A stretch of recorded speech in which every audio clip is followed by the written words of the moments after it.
There is not.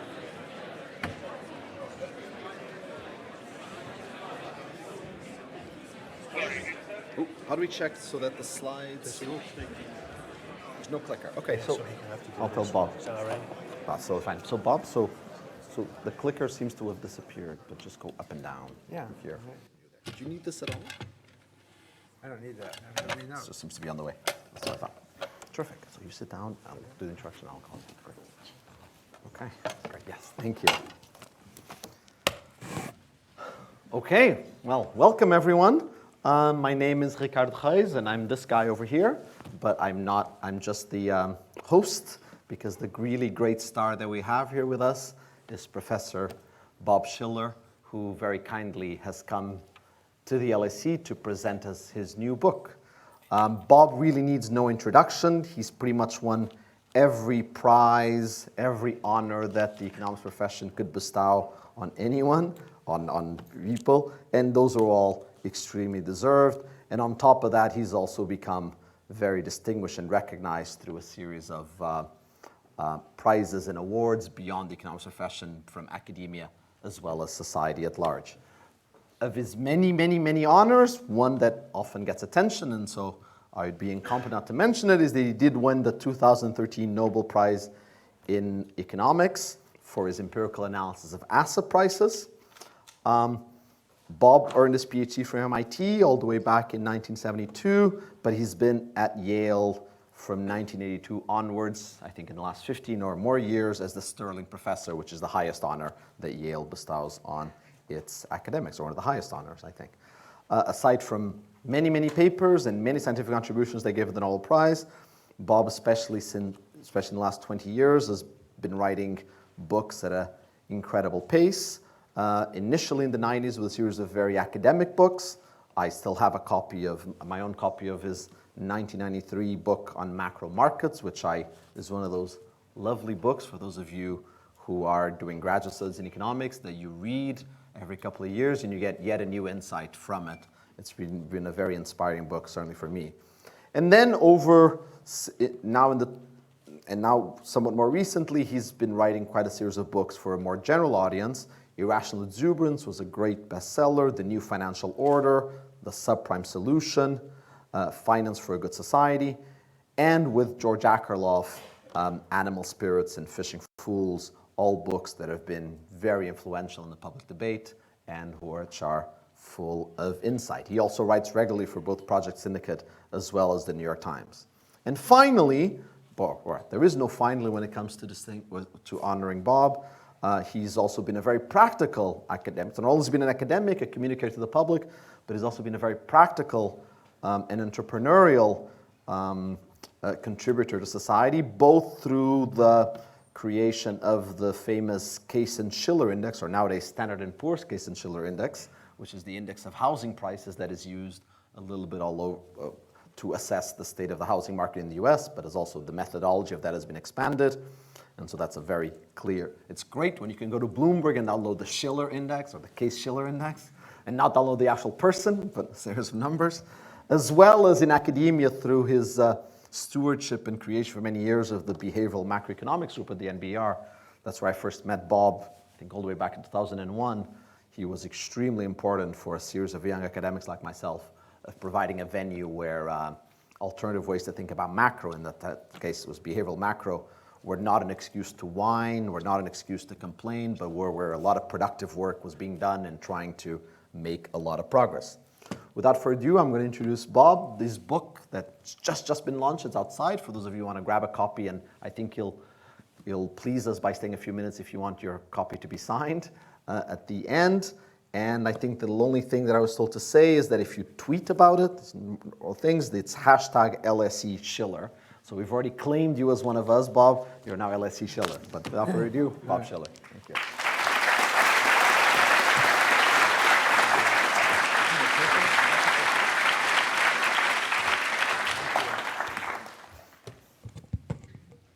Well, maybe it doesn't work. We have a clicker, but one that doesn't work. Okay. And the keyboard. Keyboard. All right. Well, thank you, Ricardo. I'm very pleased to be here and get an opportunity to talk to all of you. I'm going to make an audacious claim at the beginning that the economics and finance professions are undergoing a revolution that has just begun to become more attuned to reality in macroeconomics and other parts of economics by incorporating narratives into the discipline. Let me just define. A narrative is a telling of a story.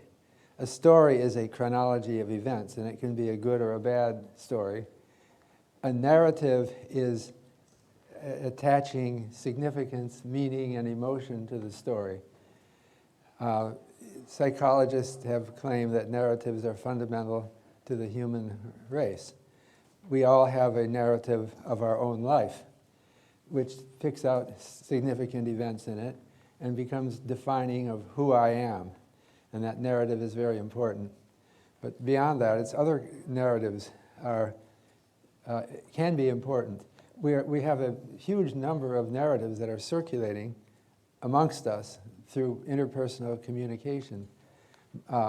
Most of them are garbagey narratives that have no economic significance, but a small fraction of them are what I'm calling economic narratives in my new book, Narrative Economics.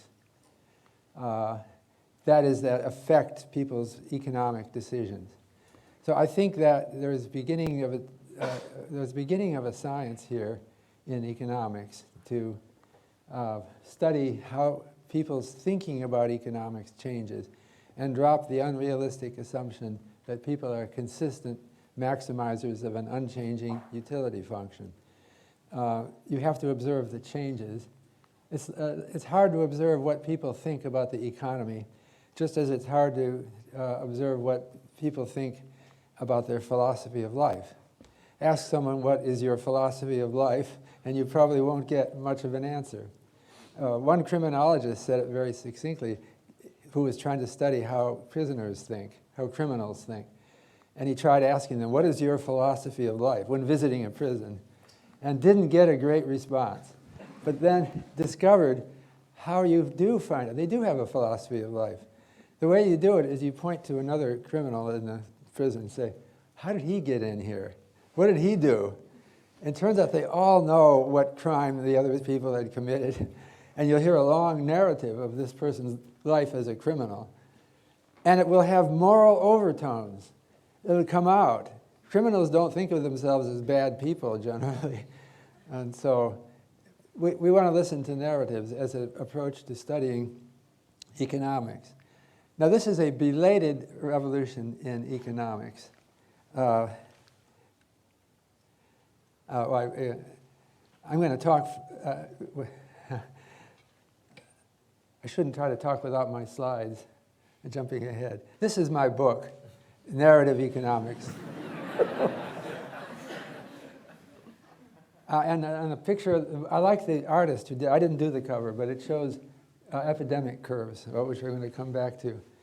On the narratives go viral, and the important narratives are, in fact, they go viral over the whole world now because communications have gotten so good. It just as diseases go viral over the whole world because we travel. Narratives can go even faster. You don't have to travel to spread your viral narrative around the world.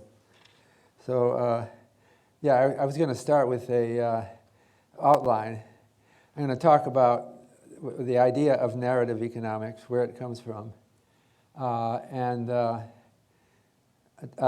particularly important is medical epidemiology. The phrase "go viral" is an analogy to what happens in diseases. And there's a whole mathematical theory of epidemiology that's 100 years old now. It's like a venerable old discipline that some economists are using it, but the full force of it hasn't, I think, been revealed yet. And then one concept that I'm going to introduce here is analogous to what happens in some literature departments.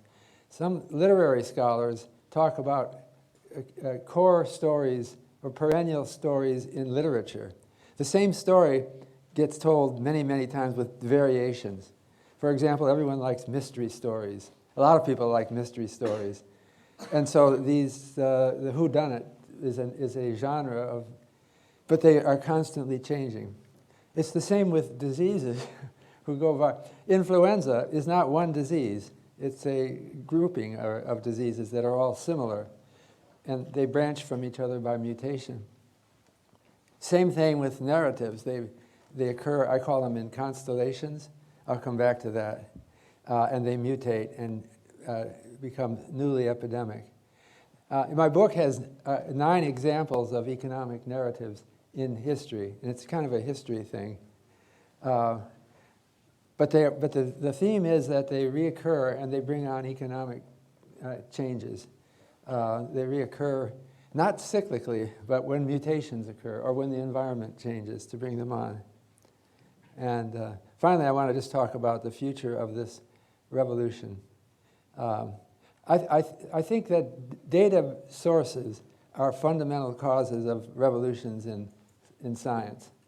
So the Keynesian revolution, which began in the 1930s, was made possible by advent of data like gross domestic product, unemployment rates, inflation rates. These things were starting to appear as time series. And it led to decades of research that took its form from the availability of this data. I think that the new data that's driving us now, which is going to start, and that revolution lasted decades. It's still going, I guess. But I'm going to talk about a revolution caused by the digitization of speech and the ability to search and use natural language processing to identify what the narratives are. And now we can see these things. They aren't hypothetical anymore. And so I think that my book is just kind of like a research proposal because I know that I haven't hardly scratched the surface of the complexity that we can get at. So let me just define narrative economics. The Palgrave Dictionary of Political Economy, whose first edition was in 1894, mentions narrative economics. So it's an older term, but it's not what I mean exactly. Narrative economics in the Palgrave Dictionary is economic research that takes the form of telling a narrative about economic events. So if you write a discussion of the Depression of the 1890s, and you list a chronology, this bank failed, then there was this strike, and then there was this. That's narrative economics in the old definition. Narrative economics used to mean writing our own narrative of the crisis. And it's considered useful. I suppose it is useful to read narratives and chronologies. But for me, I have a completely different meaning. Narrative economics is studying the popular narratives that went viral, that changed things, and ideas that became contagious. And it would be grounded in epidemiological models of contagion. So, I'm mentioning here constellations of narratives. They tend to occur in groups. Also, big events occur because of confluences of narratives. This has to be kept firmly in mind. It's not one narrative that accounts for the Great Depression or for the great financial crisis that occurred 10 years ago. It's because it's a perfect storm where many different, independent, they're not part of a constellation. They just happen to occur together, and that made things really bad. So we're often asked as economists to explain the big things, not the little things. And there's an attempt to look at existing data on unemployment rates or whatever and say, well, we've got a lot of monthly data, but it doesn't reveal the story that created the event that we're trying to understand. So we'll attempt to quantify narratives, and I think this is happening now among many people, but it's not a big thing yet in the econ profession. So I wanted to first compare the econ profession with other academic disciplines. So now here I'm using already a database, searchable database. JSTOR has texts of scholarly journal articles. They arrange them by subject field, and I can search. The database goes back typically to the beginning of the journals. It's a wonderful database. You're probably onto it. But the black bar here is the percent of articles for the discipline in question that have the word narrative in it. And for anthropology, economics, finance, history, political science, psychology, and sociology. And the thing that jumps out at me is economics and finance are the worst for understanding the importance of narratives. Now, maybe they're superior. We're called the queen of the social sciences by many people because we don't have to get in with this fuzzy stuff about narratives. I share that feeling somewhat. We have an elegant discipline, but the problem is reality isn't exactly captured by models that don't take account of narratives. The gray bars here are for the current decade, from 2010 to the present. The significant thing is that every single one of these disciplines has turned more toward narratives. Now, why is that? The first thought is maybe they're getting more enlightened and looking at reality. But the second thought is, well, maybe it's just these databases that are available. That's part of the explanation anyway. We're all searching. We can search better, and we live in a different research environment. We're still prejudiced against it, though. Economists don't like to talk about narratives because in years past, you couldn't talk about a narrative except in an anecdotal way because there was no way to quantify it. You could say, well, the taxi driver this morning said something, and I thought it was interesting that he would say that.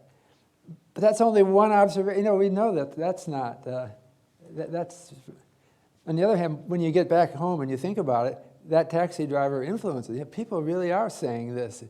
But we can be more scientific now. And the second chapter of my book is entitled An Adventure in Consilience. I hesitated to name the chapter this because I thought someone could make fun of this. This book is an adventure. But it was an adventure for me.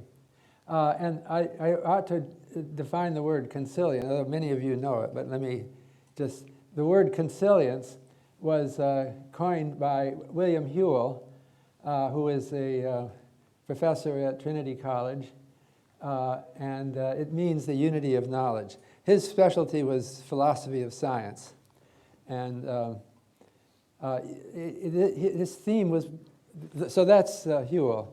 The biologist E.O. Wilson wrote a book in 1998 entitled Consilience, and he attributes the basic idea to Whewell. But Wilson's point was the unity of knowledge among the differing academic disciplines, especially between the sciences and the humanities, is important. And he's famous for his research on ant societies. So if you want to, and the economics of an anthill, okay? If you want to understand human society, it helps to look at another example. This is really a fundamental, it's fun to read him. So that's what we're trying to do. So all of those fields that were shown in the previous slide are involved for me. even things like literature. Because narratives are it's hard to know what makes a narrative viral. How does it, what is it about it? You have to start reading. I was influenced somewhat by literature department people, but it's all over. So I want to go to the medical school first, among fields, and look at just as an example of an epidemic. So here is an outbreak of Ebola in Lofa County, Liberia. Data provided by the Center for Disease Control. So Ebola epidemic is not one event. There's many sub-epidemics that occur in geographically different areas. So in Lofa County, the disease suddenly appeared. That's week number 1. And then it grew for 10 weeks and then started declining. And it makes a nice bell-shaped curve or hump pattern. And then it seems to asymptote disappear. Now, in Lofa County, modern epidemics involve medical people almost inevitably. And so part of the reason it declined eventually was the medical people arrived in the village and quarantined people and prevented the further spread of it. But epidemics that are untreated will also disappear eventually because of, well, the models will imply that. I'll come back to that. But I want to go immediately. That was a disease epidemic. That was a virus. Now let's talk about economic narratives.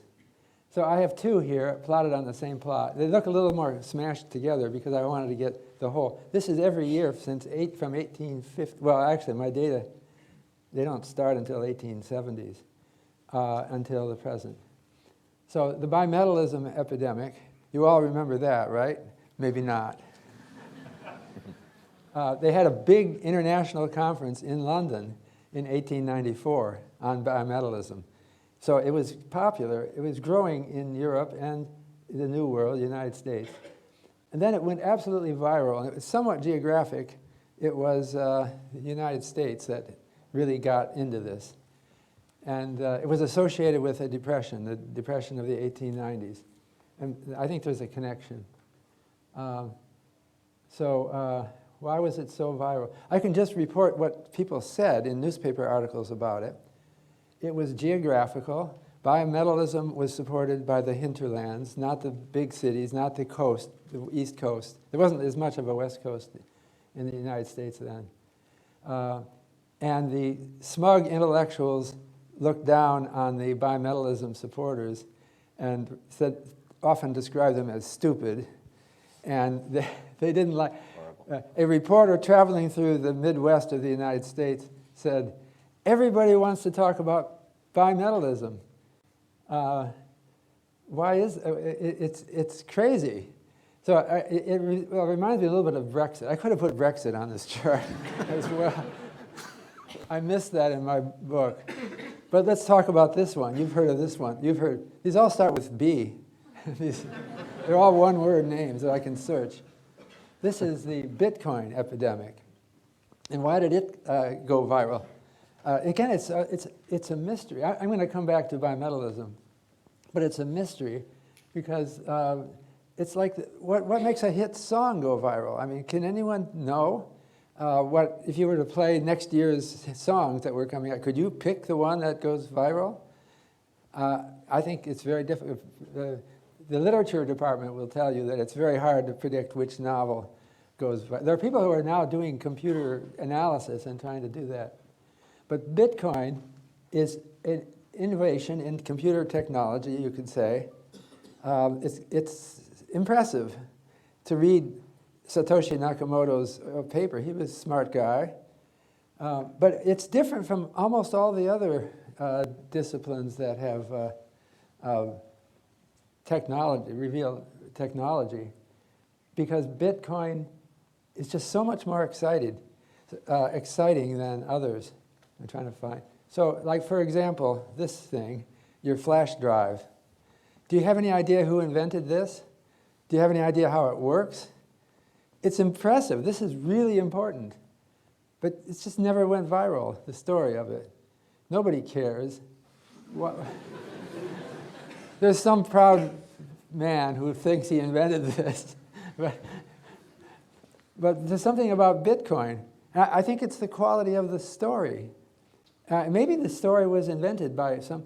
The peculiar thing about Bitcoin is that nobody knows who Satoshi Nakamoto is. How can it be that you invent Bitcoin and then nobody in the world remembers having met you? So maybe Satoshi Nakamoto is a pseudonym. Maybe this person had a gift for understanding viral narratives and thought, hey, I'll just stay silent and I'll be the mystery man and that will help promote my product. He might even be a billionaire from having done this. It matters what you do. So, and another thing about this story is it also amplifies an old narrative that goes back to Proudhon in the early 19th century called anarchism. There's a lot of people who resent the government and they want to see stories about how we, the people, without any government, will work things out and everything will be great. And anarchists got the same complaint that they're stupid. You can't live without government. But now they look brilliant.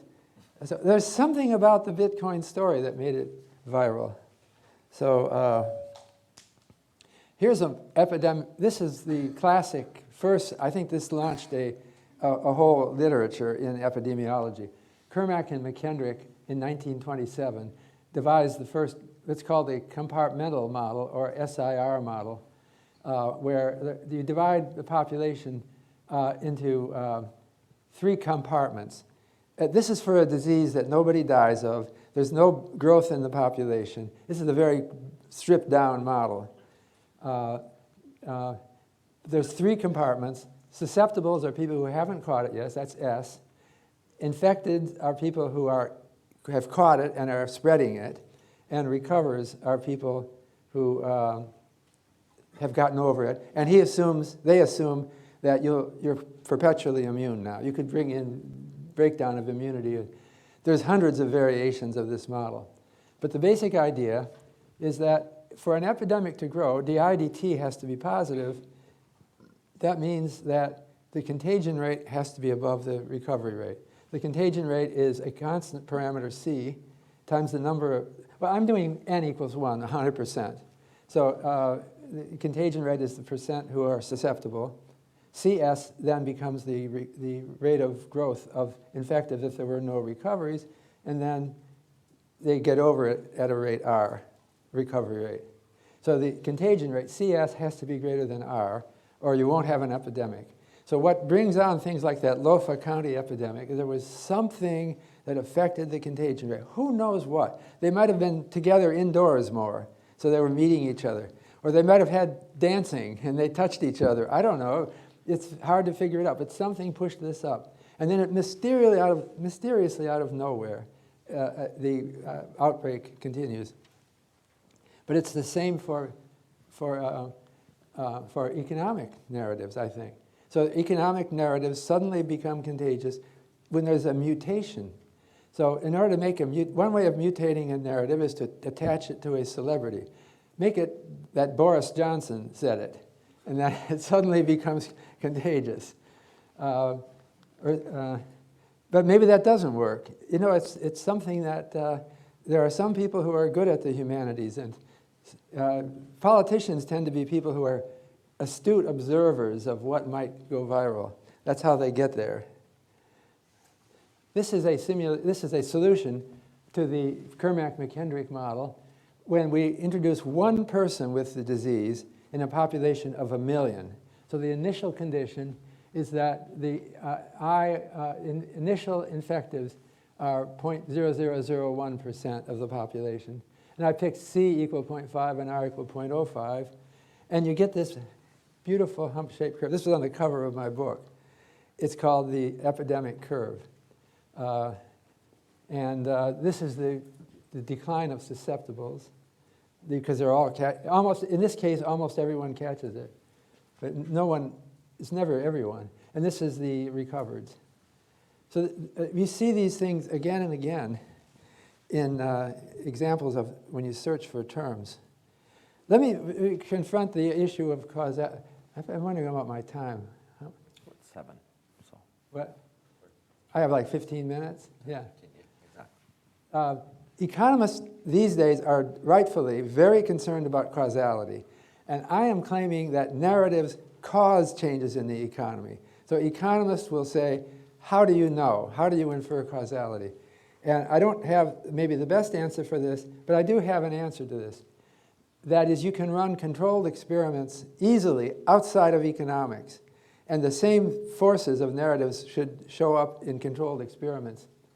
So these are examples from marketing, journalism, education, health, philanthropy, and law. These are examples of narrative, controlled experiments, seeing whether narratives make a difference.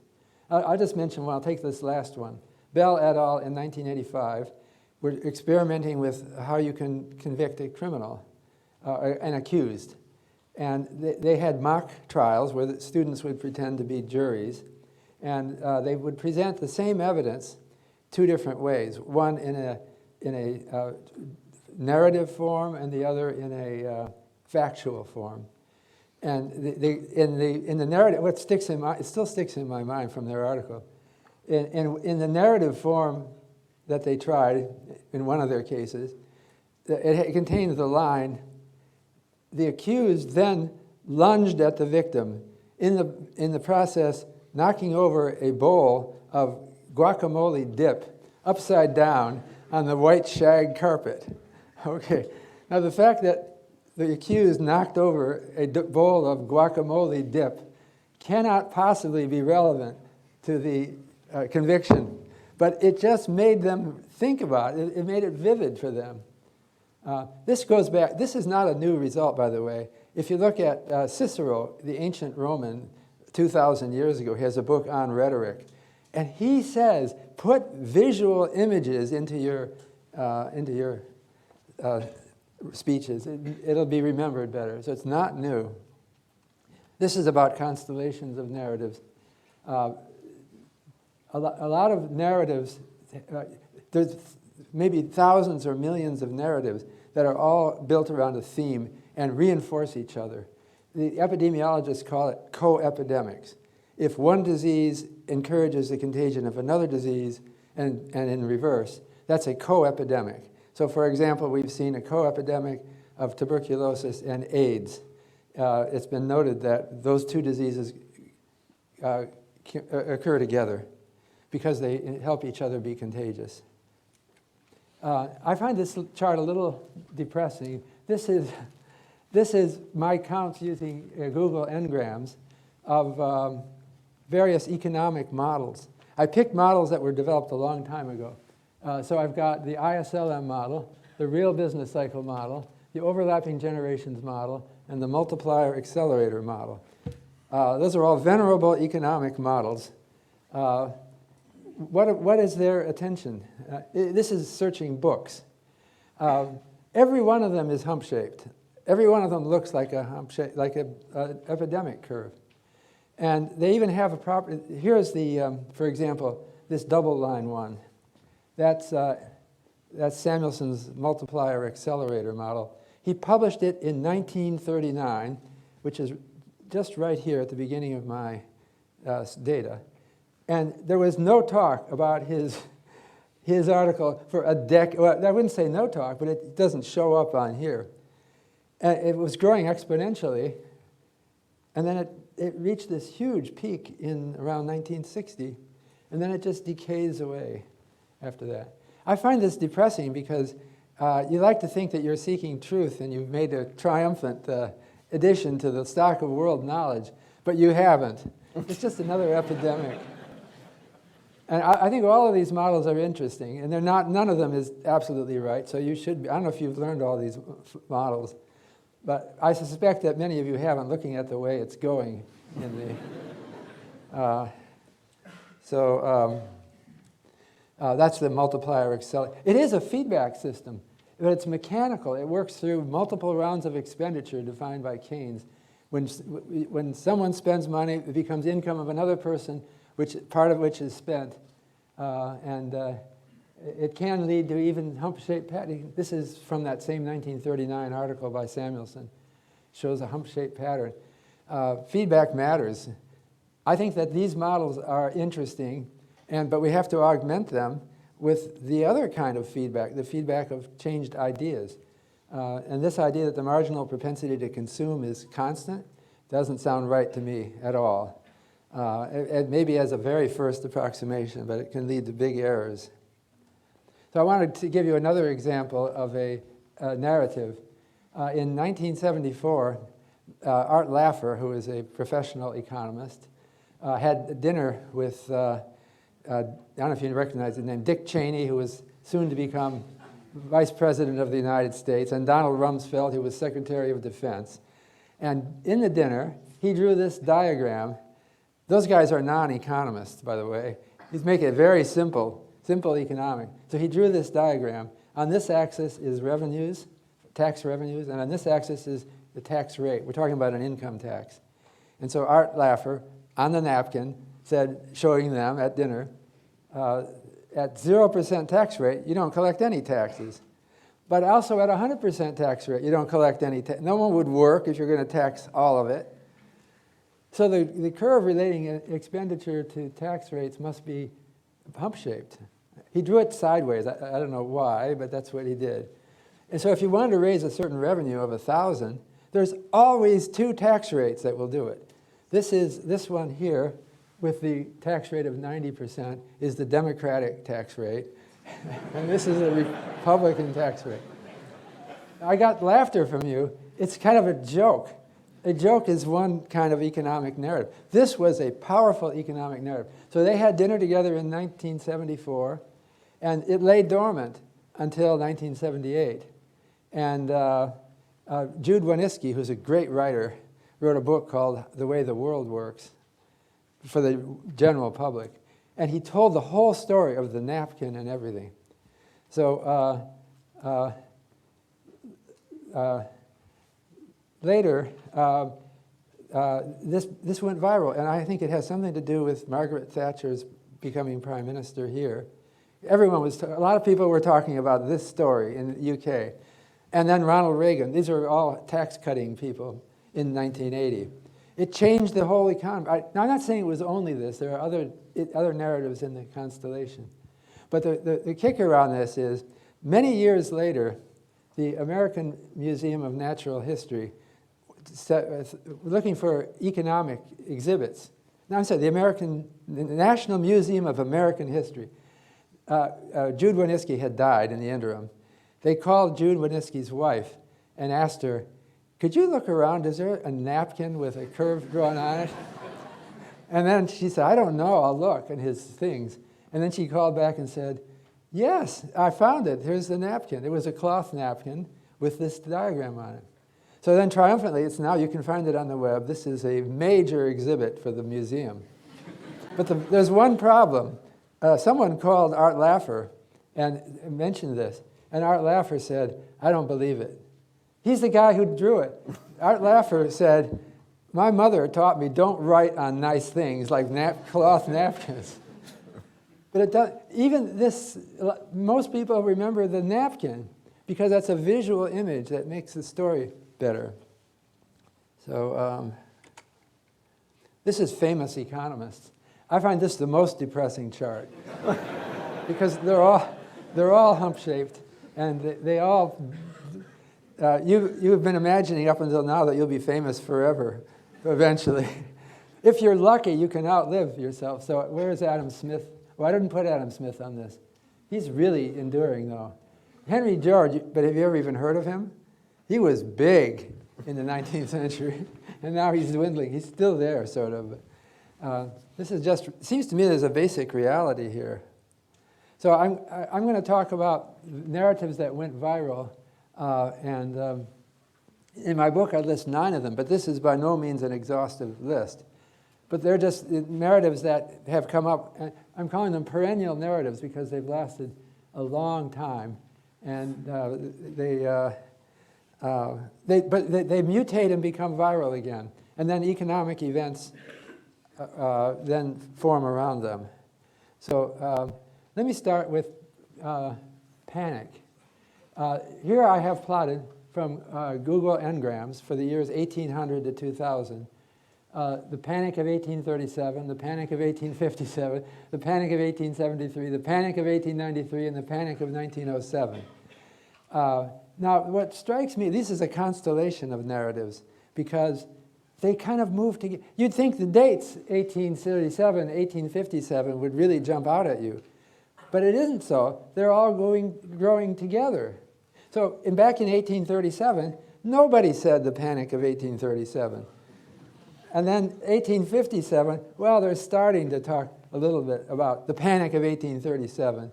And then it just accelerates until the last of these panics was in 1907. They're all moving up together. That's a constellation of narratives. So I think that it reflected, why did it go viral? I think it partly reflected growing psychological sophistication of the population. When you say panic, now back in 1837, you'll find lots of articles about bank failures, but they don't talk so much about people panicking. And I think this is, to some extent, a self-fulfilling prophecy. The story of a bank run is a story that people are afraid they won't be able to get their money out of the bank soon enough. You know, the story, the word of mouth was, did you see that line of people out in front of the Eagle Bank? You better get right over there and take your money out because it's going to run out. That becomes a self-fulfilling prophecy if people believe that. And as the 19th century wore on, there was more and more attention to that. And so panicking, earlier bank runs, or they weren't bank runs, they were just failures of banks, were interpreted in a different way. So another example is confidence. Financial panic is the 19th century version of the psychology. But then business confidence came later, that's this solid line. And consumer confidence came even later. So why was nobody talking about consumer confidence before around 1940? Well, I think it's some changing perceptions about what matters. Maybe people thought consumers spend all their money, don't they? They don't have in practice the idea that you wouldn't. I don't have a complete answer why these things happened when they did, but so the Great Depression, during the Great Depression, was often attributed to a confidence problem. And the line, the only thing we have to fear is fear itself. You heard this? Franklin Delano Roosevelt. But it isn't his, he was quoting somebody else loosely. I find it earlier. But our narrative become contagious when they connect with a celebrity. And now Franklin Delano Roosevelt is much more famous than William Howard Taft, whom you've never heard of, another president around that time, because the narrative built up around him. And the Great Depression narrative is, to us, largely a confidence narrative. Look what happened to Great Depression. This is searching in both books and news and newspapers, but my book database ends in 2008.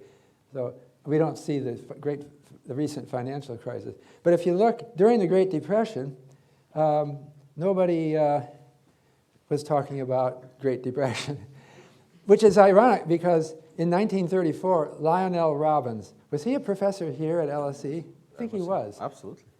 He wrote a book called The Great Depression in 1934. And since we hold Lionel Robbins in such esteem, we easily imagine that people read that book in 1934, and some of them did, but it wasn't viral. It kind of got viral gradually. It was the Kermack-McKendrick model and variants of it imply that you can have both fast and slow epidemics. If C and R are very high, you'll have a fast epidemic. If you keep the ratio between C and R the same and lower them, then it will be a slow epidemic. But if you rescale, the two plots will be absolutely identical. So we have here a fairly slow epidemic. There were more and more stories being told about the Great Depression coming. So when we come into 2007 or 2008, everyone knows the Great Depression story. And then what happened with the crisis is we had a bank run. They're not supposed to have them anymore. But the memory of those panics of 18 whatever are still in people's mind. And the story of the Great Depression. It was amazing how quickly Great Depression came back. It's not up, well, it's still high. We're more vulnerable to this narrative now than we were 10 years ago. I'm almost done here. We can open it for questions. But another narrative that I think has been important is narrative, it's a constellation of narratives, is narratives about frugality versus conspicuous consumption. These go in and out, I think, in a correlated way. Sometimes you don't want to show off. Sometimes it's the only way to be a success. You've got to show off. So I think we're right now, I'm talking particularly about the United States, but I bet the UK too, I don't know. I'm talking about the Trump narrative. That is a huge and powerful storm of narratives that we have. So he wrote a book called Think Like a Billionaire. Everything you need to know about success, real estate, and life. So somehow, in order to know what the meaning of life is, you have to know how to think like a billionaire. And you also have to know about real estate.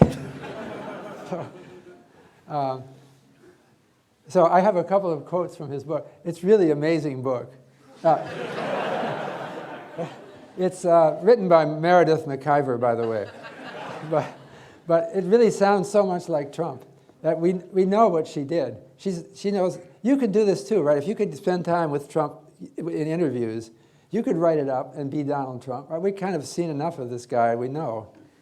So she said, or he says, billionaires are not defined simply by the size of their holdings, but also by the quality of their stuff. There's no point in being a billionaire if you can't enjoy those billions. To have the best, you have to know the best. Thinking like a billionaire means recognizing the best and enjoying the best. Of course, it takes practice. Can you confidently name the top 5 jewelers in the world? Who here can name the top 5 jewelers? So that's why you're not a success. And then he goes down through a list of where to buy your clothes and things like that. But I was really struck by his cufflinks. The best cufflinks. The best cufflinks are the Trump 5-star diamond cufflinks that Joe Sink of the 5-Star Diamond Awards gave to me. I keep some on hand to give to people as gifts. And they are great looking. Here they are up here.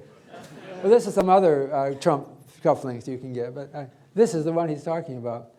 I also wear solid gold cufflinks from time to time, but I have to say I prefer Joe's Trump cufflinks. So if you really want to be a success in life, you could do solid gold cufflinks, but you should really go for Trump cufflinks. So,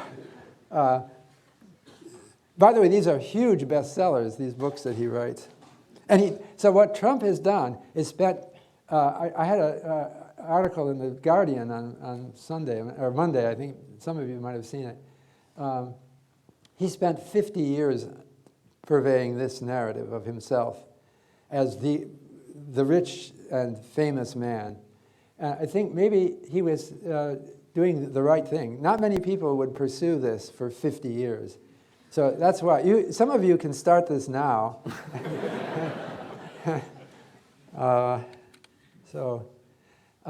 taking this, I also am quoting from another time. I find other examples, but this is Winifred Holt. Do you know Winifred Holtby? My assistant, Caroline, she's here somewhere. There she is. You told me, but did you know who she was? Okay. You can look her up. She was a famous woman and wrote a column for called the Manchester Guardian. And she was talking about how we think now in the 30s compared with in the 20s. She says, dare to be poor. In other words, can we not use this period to get rid of a little snobbery and bunkum and live lives dictated by our own tastes instead of our neighbors' supposed notions of what is done? With so much to do in a world so rich in experience, must we shut ourselves up into little genteel compartments in which we all adopt the same arbitrary standards, wear the same things, eat the same things, and produce the same sad monotony of appearances? See, she doesn't get along with Trump very much. Carolyn, you were saying she'd written a nice novel? East Riding. I'm going to try reading it. Unfortunately, her narrative wasn't as strong. I kind of like her, but she's not viral, apparently. So there's lessons here about success that Donald Trump has. This is the American dream. In the early 1930s, James Truslow Adams wrote an Inspiration for Americans book called The Epic of America, explaining why America is great. And he talks about the American dream, which is it's a dream of material things, but with a nice connotation. You want a nice motor car, and it might be considered show-offy, but don't think of it that way. Think of it as an inspiration to your neighbors. When they see your car, they'll think, I can do that too. And unfortunately, poor Mr. Adams never witnessed his viral explosion. It went up. It's been going up steadily since after he died around sometime in the 40s.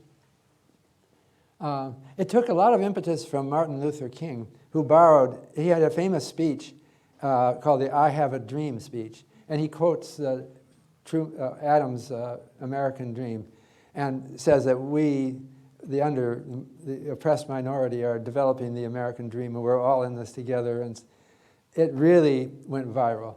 And it was helped, I hate to say it, but by the assassination of Martin Luther King that occurred a few years later. It makes it to a wonderful story, right? It's tragic, and I Have a Dream looks similar to this. And this is a case of a good narrative, I think. It encourages peace and harmony. I'm almost done here, but I said something about the bimetallism epidemic. How can that have gotten so... It doesn't sound interesting, does it? Bimetallism is, having both gold and silver coins that are both at pair, made to be at par with the dollar or pound or whatever. And so part of the thing is this book. I said this was published in America, called Coins Financial School. It's kind of like a comic book. It's filled with pictures. This is one of the pictures. So it's a book about a boy who's named Coin. It looks like he's about 15 years old. I don't know. And for some reason, he's lecturing the prominent men of New York, including Professor Laughlin from the University of Chicago, who's a real person. He kind of libeled these people because these men, he's proposing bimetallism. These men are skeptical, and they start getting hostile. Who is this boy proposing this? So they hurl questions at him, and he always outsmarts them. I have this feeling this is emotionally parallel to the Bitcoin story, because they had the same problem. Bitcoin was ridiculed by big-time financiers, and it was a young person's thing. So I'm thinking that there really are kind of the same narrative in different time periods. And then technological unemployment.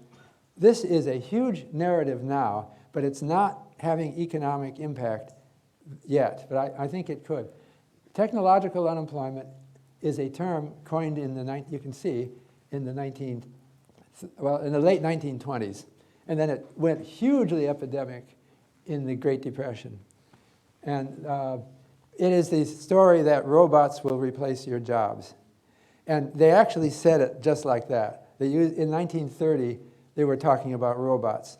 There was already, it goes back to a play in 1920 by Czeslaw, I'm drawing a blank, called Rossum's Universal Robots, that had some guy was making robots, and there were actors on the stage dressed as robots.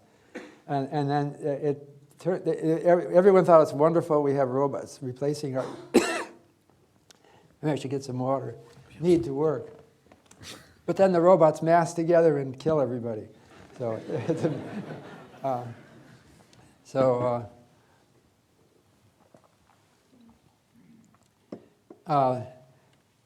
so right now it's in a different mutated form. It's an artificial intelligence narrative.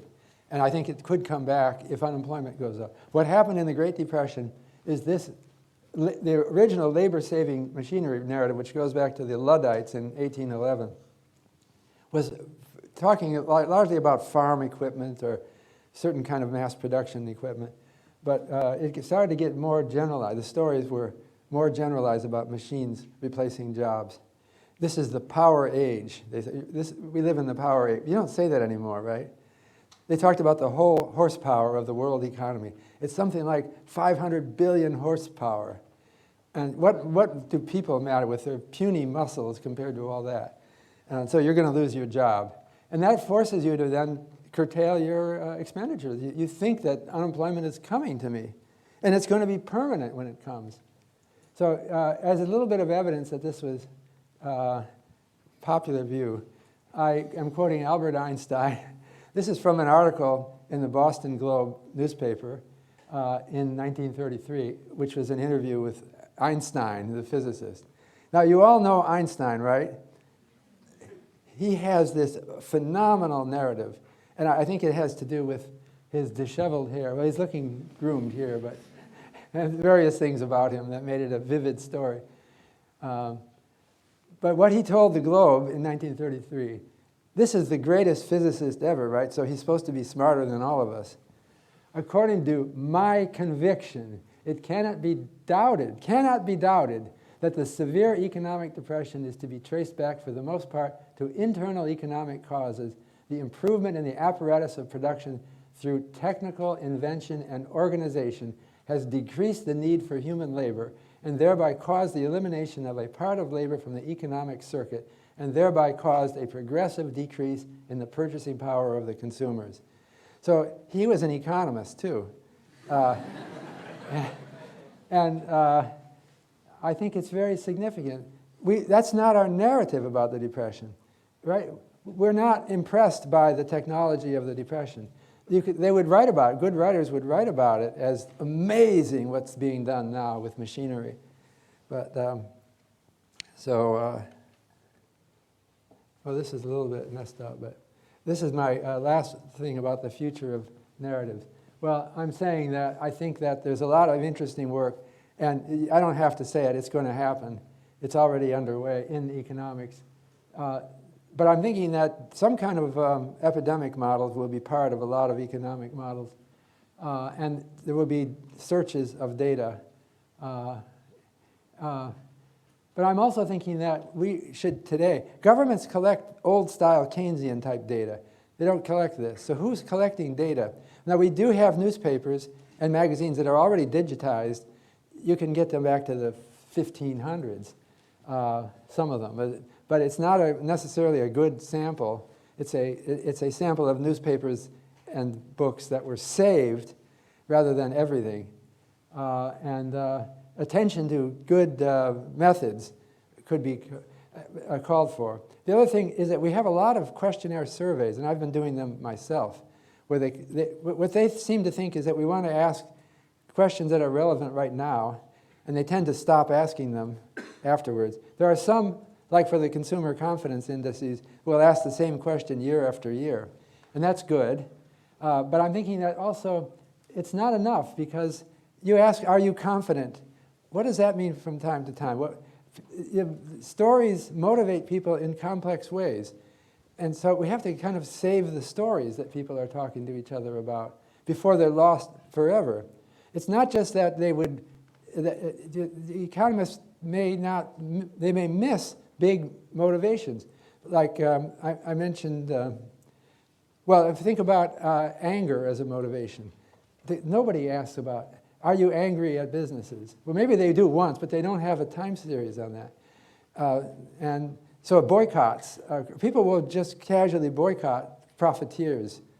Or also I mentioned the frugality narrative. It becomes a moral. People think in moral terms often. That's not represented in most economic theory. That I'm not going to, or maybe I will spend because we have unemployment. But those things matter for economic dynamics. So that's my prediction for the future. And I'll stop here and see if there are any questions. Absolutely. Thank you.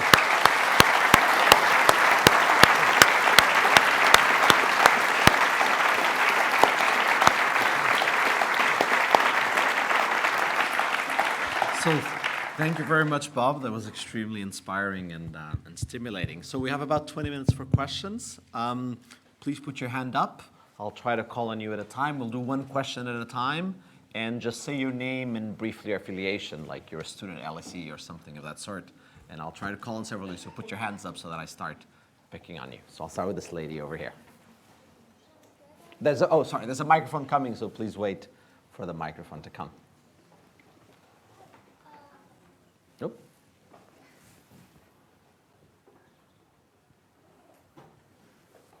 Hi.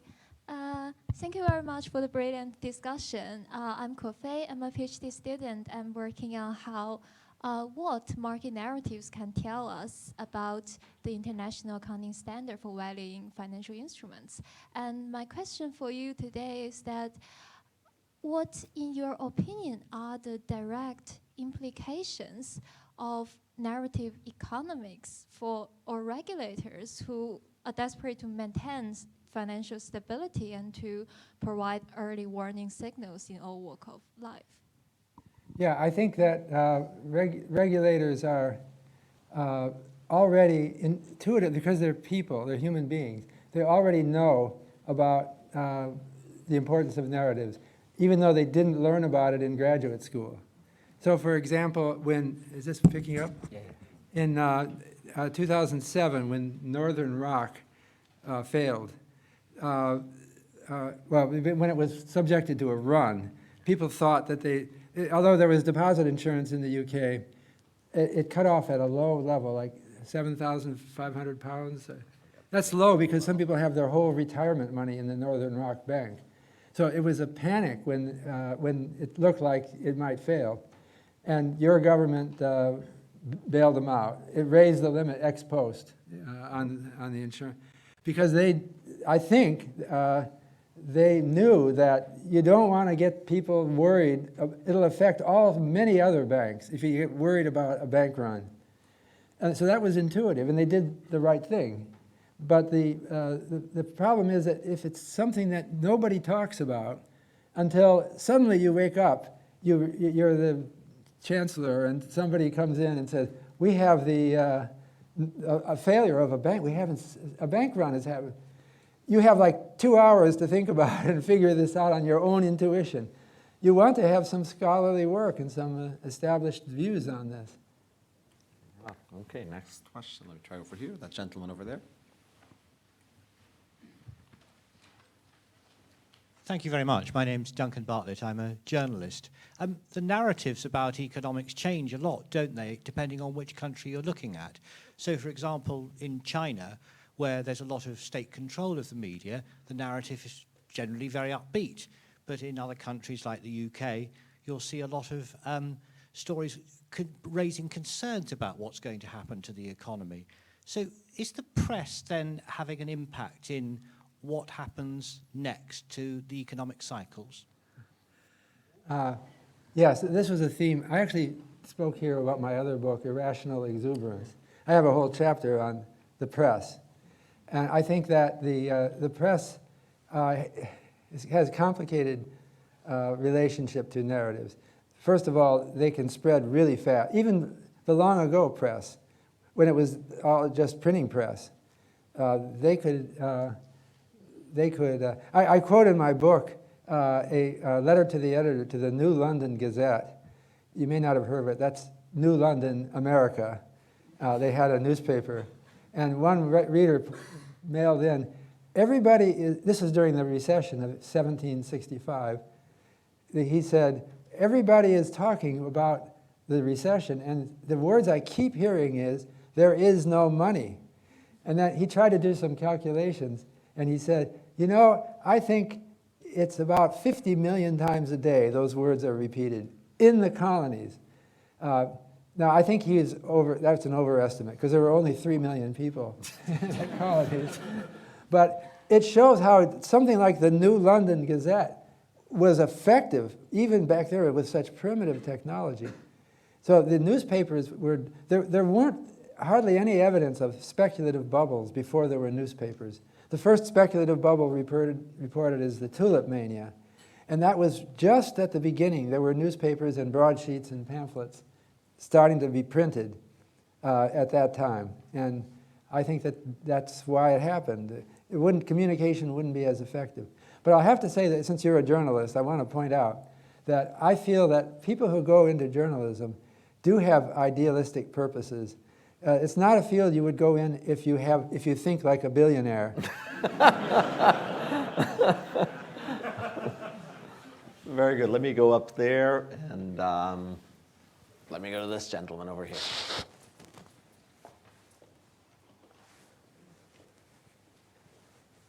Hi, Robert. Thanks for your talk. My name's James. I'm a master's student here at LSE. I saw an interview that you did yesterday with Bloomberg where you talked about some of the current narratives around the recession and economics in general. I wanted to ask you to clarify a certain point. You said that at some point in the near future, you wouldn't be surprised if there was a decline in house prices in a recession. Could you maybe elaborate on that a little bit, please?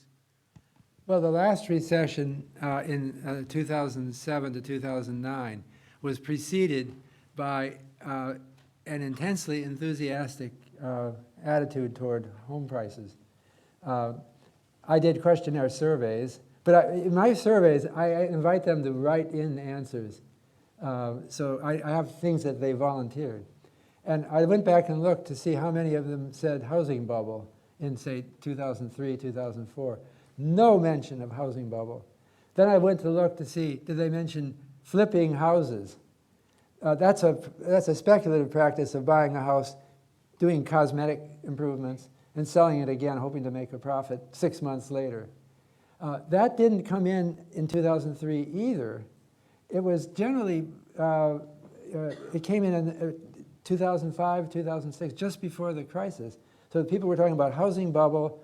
The Economist ran a cover story about the housing bubble in 2005. So the talk was changing. And the talk about flippers was generally disparaging or ridiculing them. When home prices started to fall, the Economist cover in 2005 had a picture of a brick falling, and it said it was labeled with something like housing bubble or something. The coming crash, I don't remember the exact words, but so the narrative was changing around that time, but it didn't seem to be noticed that it could have a big effect. So right now, I'm still doing surveys. I've got one just sent out, but I haven't looked at the results yet. But it doesn't seem to be as extreme as either the up or down from the previous period, and so I don't see strong implications. But that was a big event that we had, as you know, 10 years ago, and a big international event. I don't see it as quite as dramatic now, so I'm waiting to see if it does. But I think that one thing that I've just been saying this, so I'll say it again here, that the last bubble, the boom in home prices that preceded the Great Recession, as it's called, in 2008, it was growing at, home prices were growing at like over 10% a year, year after year. And then it started to slow down, and it peaked in 2006. But you had several years of slowing home prices and then decline. So now we're seeing the same thing, where we had, after 2012 in the United States, according to my home price indices, the Case-Shiller and S&P Case-Shiller indices, home prices were going up over 10% a year from a low level where they had been. And now they're slowing down. Lately, it's more like 3% a year. So I could see it. I've been saying I wouldn't be surprised if we saw declines in home prices. But I'm not predicting a catastrophe. We've had ups and downs in home prices before. And it usually didn't yield a colossal recession. But I mean, just thinking abstractly, not in terms of any direct evidence, this artificial intelligence story seems to could become viral again in a scary way in reaction to higher unemployment. Very good. I'll ask one more. The lady here in the second row.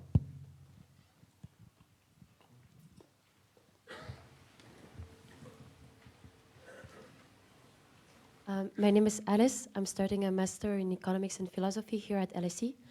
And I was wondering if we suppose that there are sources or carriers of those narrative, what is the impact of them believing or not in the narrative that they propagate?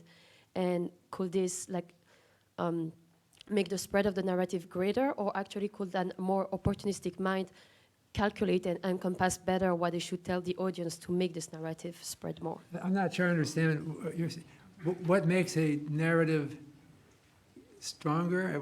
Yes, and what is the role of someone that's propagating the narrative? What is the importance of them believing or not in their narrative? Oh, believing in the Yes, narrative. believing in the narrative. Does it make it spread more or less? Well, I don't have an authoritative answer to that, but I think that people who want to spread narratives practice believing in it while there's, you can't control your emotions. Maybe they teach this in acting school, but you have to, when you're acting in a play, you have to put yourself in a mood that I believe this. And I think it becomes habit forming after a while. When your identity is associated with a certain narrative, that you thought, well, it might be right, but now that I'm admired for this narrative, I'm really become attached, and I forget my doubts. I don't know what authority has proven this, but it seems to me it's something that happens all the time. But you have to actually let yourself. It's like fake wrestling. I think those fake wrestlers, maybe they really do get mad at each other because they have to pretend that this is real. And because you can't fake your emotions without playing mental tricks like that. So for example, there's something called the Duchenne smile, which the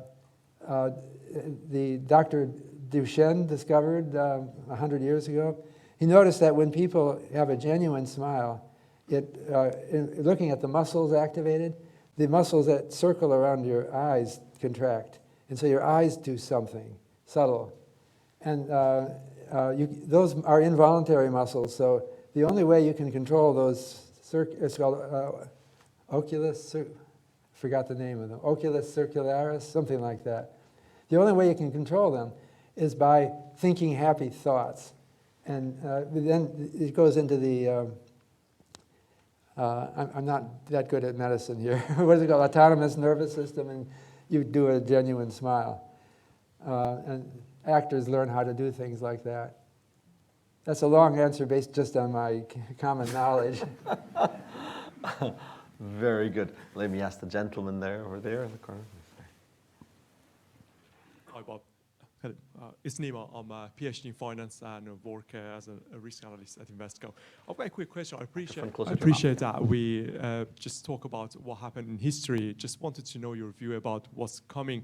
So obviously we got all the reasons to have that panic with the trade war or just whatever happened in the market. But it seems like we do get that panic, but it's not really contagious and it's very temporary. So I just wanted to know your view, like what would trigger that we would just like find ourselves in another recession, given that you managed to predict the last two recessions? Oh yeah, I keep getting on this book tour of mine. I've been getting reporters asking me to give a real forecast, and I have to resist it because I don't know, and they want a quote. So what's happening now that there's an emerging talk of a worldwide recession. And this is partly data-driven. If you look at the IMF World Economic Outlook, they talk about a slowdown globally, and in a few months. So that's news. That could start a self-fulfilling prophecy if people think that that's important.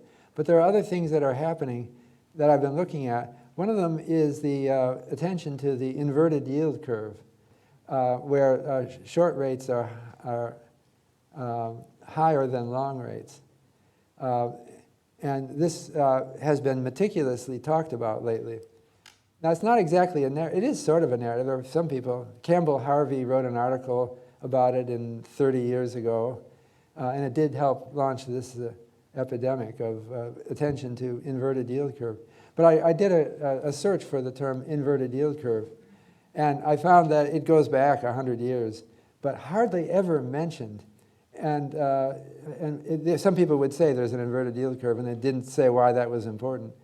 And it was pretty rare. But then it started to come in around the 1970s. And it's only spoken of when there's an inverted yield curve, or what's close to inverted. But each time there's an inverted yield curve, a recession follows. And each time that happens, the talk about the inverted yield curve becomes even bigger the next time. So this is the biggest talk about the inverted yield curve ever that we're just experiencing now. And it tempts me to think that it's all fake. I mean, it's not fake. It's a self-fulfilling prophecy. There was someone noticed vaguely that the inverted yield curve might look like a leading indicator of a recession. And it happened, and then it caused a recession. Then the next time the curve got almost inverted, they remembered the last time, and that created yet another recession. So it's what B.F. Skinner called magical thinking, where you can create a epidemic. You can create a leading indicator as caused by repeated self-fulfilling prophecies. I don't know if that's what happened, but it seems. Then we even have a theory that why it explains it, that it's because long-term interest rate represents long-term expectations for the economy.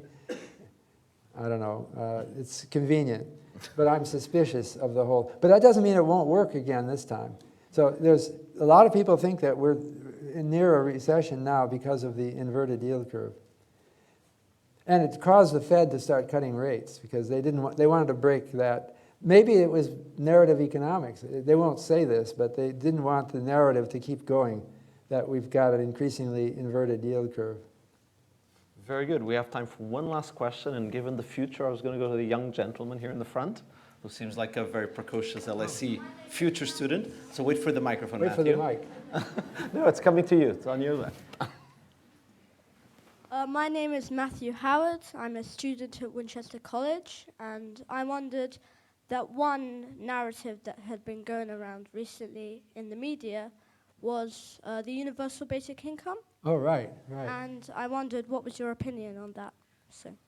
Okay. The universal basic income, the earliest mention I can find of that was by a book called Agrarian Justice, written in 1795 by Thomas Paine. And he thought, it wasn't exactly the current story. He thought that farm labor is suffering because we have too much people, not enough jobs for them. So he didn't call it a universal basic income. He proposed it in 1795, and nobody liked it. It was a failed proposal. It came back in again in 1873 with Henry George, who I pointed out. Henry George proposed a universal basic income during the Depression of the 1870s. That's why he was so famous, I think. People don't describe it in exactly, they don't use the word universal basic income. Then it was proposed again in the 1940s by Juliet Reis Williams here, Reis Williams or Reis Wilson, I'm sorry, Reis Williams, here in the UK, in a pamphlet that she wrote. But again, it was forgotten shortly thereafter. And then Milton Friedman talked about it. It seemed to be accelerating now. And it seemed to associate itself with technological unemployment talk. And it's growing and growing. But it's expensive. And people don't really want, it would be giving everybody a basic income that they can live on. So, but we're seeing more experiments on it recently. Maybe it's necessary. We'll find out. We'll see where we're going. But it is an impressive narrative. Well, you might even track it back to ancient Rome. They had bread and circus, which was given to everyone. You could get grain. Anybody, any citizen could get grain, and you could free admission to the circus. So, that's an important narrative. You're right. Very good. Well, thank you everyone for coming, and especially let's thank Bob.